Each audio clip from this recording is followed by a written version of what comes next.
You spend so much time at work, or people spend so much time at work, and oftentimes you hear people complaining about how work sucks. Like, I can't stand where I work, or I feel like it doesn't have to be that way. We say all the time here that we're focused on building the company of the future, and what that looks like is a high-performing, thriving group of people who are doing their very best and empowered to reach for the stars, whatever that looks like for them.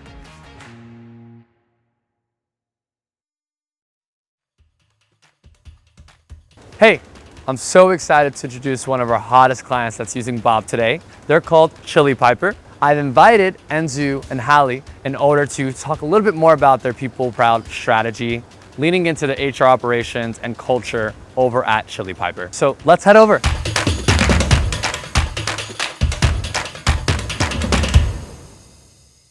Hi, my name is Hallie Condon, and I am the VP of People at Chili Piper. Chili Piper is an AI-powered platform that turns buyer interest into booked meetings and pipeline instantly. Our goal is pretty simple. We want to connect potential buyers with your company the moment they show interest. We're a 140-person team distributed across 36 countries, and we are fully remote. One of the questions that I did want to talk to you about is about culture, remote first culture, people proud culture, but I'm just curious how that is happening over at Chili Piper. Yeah, so I think we're super intentional about our culture. We don't have those just by chance, run-ins with each other. Generally, you have to do something intentional to create culture, but I would say even more so in a remote environment.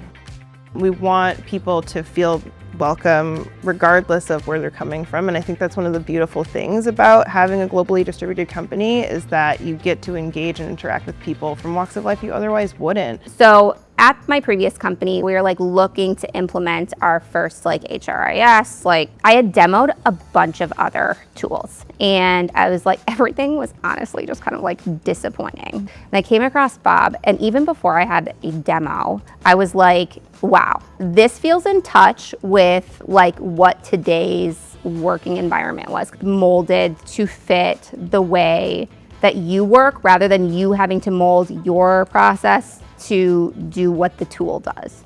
The ability to create consistency, but also a certain level of personalization at the same time was something that was very attractive to me.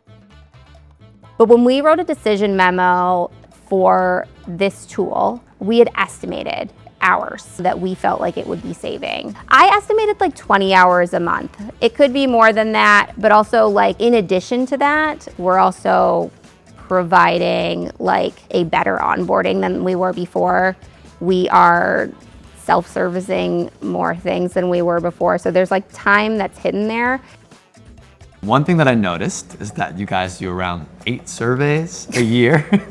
Why so many? There are 2 surveys that we run every single year. One of them is our Thrive survey, which is basically our version of an engagement survey, which focuses more on if employees feel like they're thriving and things like that. Our second one, it follows our company trip every year. We want to measure how connected people feel after the trip, and then also, collect some basic feedback. Part of the reason we run so many surveys or, utilize that as a tool is because we have to back up our recommendations with data. Yeah, that's awesome. And I think that also ties really well into, other parts of Bob, like the Your Voice module. That's another, it's a different type of feedback, I imagine. And, when it comes to well-being or harassment or certain things that are a little bit more sensitive to talk about.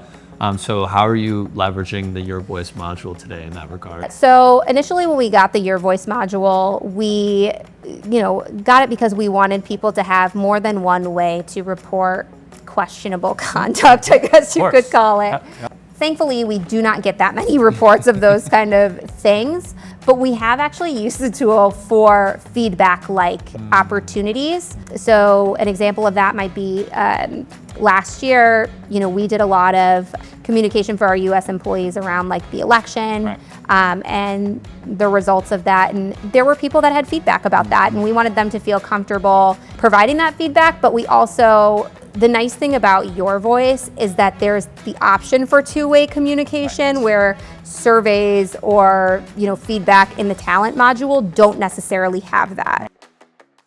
What does people proud mean to you? So when I think about people proud, I think about being proud to be part of a specific team, company culture, being proud of the way that we treat each other, the way the company treats us, and the way that we grow and evolve together.